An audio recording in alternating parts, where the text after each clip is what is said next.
Es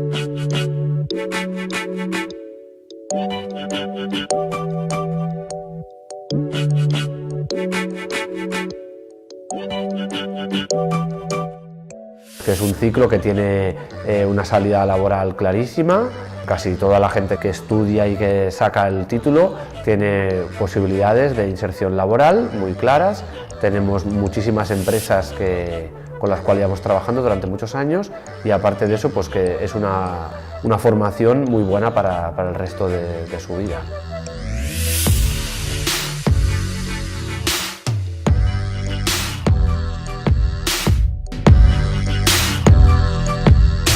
Este grado tiene muchas salidas, porque administración hay en todas las empresas.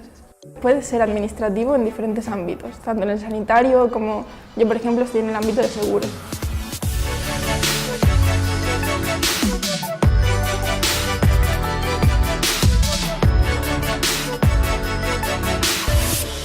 Lo que en sí más me ha motivado este curso, o sea, segundo, ha sido las prácticas, porque pones en práctica todo lo que has aprendido y te enseñan a trabajar realmente.